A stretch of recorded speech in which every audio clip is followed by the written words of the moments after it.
তরিকাপন্থী ভাইয়েরা, পীরপন্থী লোকেরা, খুব ঠান্ডা মাথায় বলবো আজকে, তারা কোরআন এবং সহিহ হাদিস অনুসরণ যারা করে তাদেরকে অফিসিয়াল নাম দিয়েছে তারা খ্রিস্টানের দালাল, নাউজুবিল্লাহ পড়েন। এবং তাদের জুমার নামাজের পরে বিচার হবে, বিচার করে তাদেরকে এক ঘরে করে দেবে। তা কেন বুকে হাত বাঁধে, কেন রফলে দেন করে, তা তাদের পাপ তাদের দৃষ্টিতে। তো বিচার যে করবে সে কিন্তু সেই এলাকার উপজেলা চেয়ারম্যান বা এরকম একটা বড় নেতা। আমাকে ফোন একজন বলতেছে যে আপনি কি আমাদের সালাফি মানহাজের 2-4-5 জন দায়ীকে এখানে আসার ব্যবস্থা করে দিবেন, আমাদের পক্ষ থেকে 5 জন থাকুক, মুখামুখি বাহাস হোক।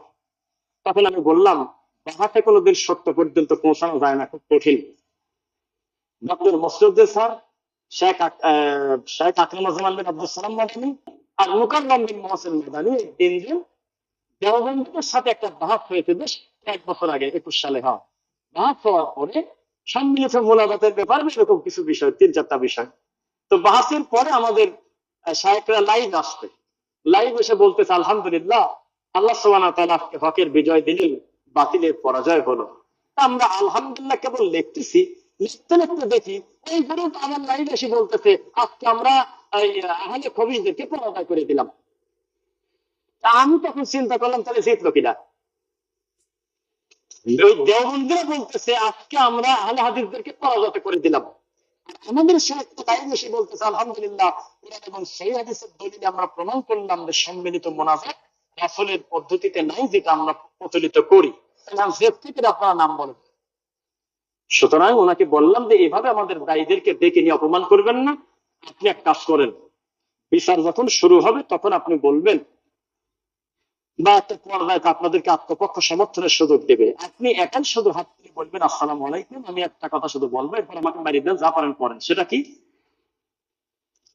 আমি খ্রিস্টান কিনা এটা কনফার্ম করে দেন, আমি হিন্দু কিনা এটা আপনারা নিজের মুখে বলবেন, আমি ইহুদি কিনা, আমি কিছু একটা তো নাকি, নাস্তিক হলেও তো কিছু। তো তখন তারা কিছু একটা জবাব দেবে। তো তখন বলছে যে সবাই তো কয় তোমরা খ্রিস্টানই, তারপরে আমি আর কি বলবো, বাকি লোকের থেকে শুনলে তো মনে হয় তোমরা খ্রিস্টান, তোমরা আমেরিকা থেকে টাকা পাও, এরকম। তো বলতেছে আলহামদুলিল্লাহ, আপনার মুখ থেকে আমি একটা জবাব আশা করতেছিলাম, একটা ইনসাফ ভিত্তিক একটা কথা বলেন। আমি যদি খ্রিস্টান হই, তা আমার এই দেশ, আমার এই ভূমি, আমার সংবিধান আমাকে এই সুবিধা দেয় কিনা যে আমি আমার নিজ নিজ ধর্ম আমি স্বাধীনভাবে পালন করতে পারি কিনা। জবান বন্ধ হয়ে গেছে, আর কথাই কয় না। 5 মিনিটের ভিতরে সালিশ ভেঙে গেছে, 5 মিনিটের ভিতরে। বলছো তোমরা, আমি দায়িত্ব নিয়ে বলতেছি আমি আমার আল্লাহকে বিশ্বাস করি, আমি আমার রাসূলকে মানি, কিন্তু আপনাদের দৃষ্টিতে আমি খ্রিস্টান, আপনাদের দৃষ্টিতেও তো আপনি আমার ইবাদতখানা ভাঙতে পারেন না, আপনাদের দৃষ্টিতে তো আমাকে আপনি আঘাত করতে পারেন না, কেননা সংবিধানে লেখা আছে প্রত্যেক স্বাধীন নাগরিক তার নিজ নিজ ধর্ম পালন করবে স্বাধীনভাবে, বিপরীত ধর্মের লোক তাকে কোনো কিছু করতে পারবে না। কি বলেন? তখন উনি বলে যে এমন জায়গায় আঘাত করলে উনি ঘেমে গেছে, কথা না বলতে পেরে উঠে চলে গেছে। প্রশ্ন হলো, আল্লাহর এই জমিনে যাদের দ্বারা বেশি প্রভাব বিস্তারকারী দাওয়াতি কাজ হয় তাদের বাধা বেশি, বেশি কিনা বলেন? এই মসজিদে আমি খুতবা না দিয়ে, আমার ঘরানার ভাইয়েরা খুতবা না দিয়ে, আমাদের আব্দুল্লাহ বিন আব্দুল মান্নান হাফিজাহুল্লাহ খুতবা না দিয়ে যদি কোনো নিউট্রাল হুজুরকে নিয়ে আসতেন, যিনি ওয়াজ করে কিন্তু কেউ বোঝে না যে মালটা কি, খালি কাঁদে, তারপরে একটা জিনিস ধরছে শেষ করে না, কারোর কিচ্ছু আসা যাবে না, সবাই ওনাকে বলবে আলহামদুলিল্লাহ ওয়াজ শুনছি, মনটা ভরে গেছে, কি শুনছো তা তো জানি না। আর যদি বলেন যে এটা ভুল, এটা অন্যায়, এটা পাপ, ওই লোকটার ভিতরে একটা প্রতিক্রিয়া হবেই, চাপা আপনার প্রতি রাগ করবে, উনি রাগ না করবে। গত কয়েকদিন আগে আপনার নারায়ণগঞ্জ সাইনবোর্ড একটা বিবাহ অনুষ্ঠানে এসেছিলাম, সেই বিবাহ অনুষ্ঠান শেষ করার পরে একটা লোক মনে হচ্ছে আমার এই চোখ তুলে ফেলবে, তার টুপি আমার এই টুপি 3টা এক জায়গা করলে যত বড় হয় ততবার, বাকিটা বুঝিলাম যে কোন গ্রুপের লোক। সেই লোক মানে চোখ তুলে ফেলবে, তার একটাই কথা, বেদাত শিরকের বিরুদ্ধে কি আমরা কথা বলি না, খালি তোমরাই বলো, এই কথা। বেদাত শিরককে আমরা বুঝি না, খালি কি তোমরাই ওয়াজ করো, আমরা করি না, এই কথা বলতে বলতে উনি চলে যাচ্ছে আর আমাকে এরকম করতেছে। তখন আমি বললাম যে আমাকে একটু কথা বলার সুযোগ দিবেন না, গাড়ি থামালেন। তো বললাম যে আপনাদের ভিতরে আর আমাদের ভিতরে পার্থক্য শুধু এক জায়গা, বেদাত যে পাপ আপনারাও বলেন, শিরিক করা যাবে না আপনারাও বলেন, কিন্তু পার্থক্য এক জায়গা, বেদাত যে পাপ এইটা বলার পরে আমরা বেদাতের সিরিয়াল করে করে বলে দিই কোনটা কোনটা বেদাত, এটা বলেননি বললে জিলাপি পাওয়া যায় না। শিরিক কোনটা এ কথা বলেই আপনার তাবিদের নাম নেন না।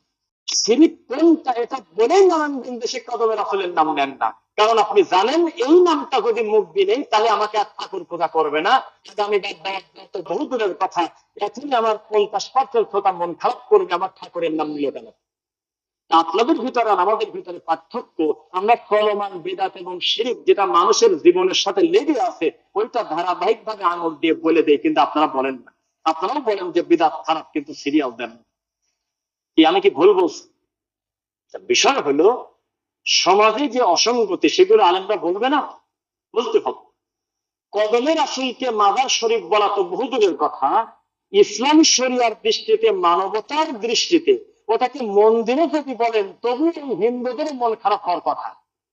যে আমরাও কোনোদিন আমাদের দেবতার পায়ের ছাপ আছে, ফটোকপি আছে, এখানে এ কথা বলি নাই কোনোদিন। আমাদের শিব মন্দির আছে, গণেশ আছে, সরস্বতী আছে, ভগবতী আছে, দুর্গা আছে, কালী আছে, মেলা নাম জানি। তো এই যে আমাদের ভিন্ন ভিন্ন দেবতার পূজা করি, এরকম একটা দেবতা আমাদের নাই যে দেবতা থাকবে 2000 কিলোমিটার ফাঁকে, মারা গেছে 100,000 বছর থেকে, কিন্তু তার কারণ আছে আমাদের এই নারায়ণগঞ্জে, এই কথাটা আমরাও বলি না। একটা মানুষের শয়তান কিভাবে চোখে পেশাব করলে, শয়তান কিভাবে তাকে নজরবন্দি করলে, আলেম মানুষের মুখ দিয়ে কুমিল্লা বরিশাল মাহফিলে বলে, অন্তরটা যদি শান্তি করতে চান তো নারায়ণগঞ্জের কদমের আসলে গিয়ে চুমা দিয়ে আসেন, আমার সোনার নবীর পাও আছে, করে কাঁদে। তা কি করবেন বলেন? এই জাতির কোনো লজ্জা আছে? তো এমন একটা মাটিতে আপনি বসবাস করেন যেই মাটিকে মার কাগজ শিরক বললে খুব একটা অন্যায় হবে না। শিরকের রাজধানী এই নারায়ণগঞ্জে সবচাইতে বেদাতির বড় বড় ঠাকুরদের বসবাস, যারা অফিসিয়ালি বেদাতকে তারা ডেলিভারি দেয়, নতুন নতুন বেদাতের আপডেট টানে তারা, এই সমস্ত মানুষ এলাকায় বসবাস করে। এই জন্য তারা কোরআন এবং সহিহ হাদিসকে দেখতে পারে না, গালিগালাজ করে, করে কিনা বলেন? আপনি কে? আপনাকে আমি খুব ভালো করে চিনি। কোন লোক আপনি মাজারে যান আপনাকে খুব ভালো করে চিনি, আপনার ভাগার ক্ষমতা নাই আমার মুখোমুখি দাঁড়িয়ে রাসূলের কায়দায় রুকু দেয়। রুকু শেখায়নি আপনার পীর কেবলা। আপনার পীর খাবলা সূরা ফাতিহা পর্যন্ত আপনাকে জীবনে বলে নাই বাবা করো আলহামদুলিল্লাহি রাব্বিল আলামিন আর রহমানির রহিম। 40 বছরের মুরিদ আপনি। আপনার বাবা ঠাকুর জীবনে কোনদিন বলে না এই দাঁড়াও এই দাঁড়াও, রুকু থেকে সুন্দর করে আগে তুমি দাঁড়াবে তারপরে সিজদার আলোচনা। আপনার ঠাকুর কোনদিনও বলে নাই নারায়ণগঞ্জে দুই সিজদার মাঝখানে আমার নবীর সেখানে একটা দোয়া আছে, চট করে আর সিজদায় গেলে কি যাবে, সেজদা থেকে উঠে আগে তাড়াতাড়ি বসবি রে বাবা, তারপরে আর এক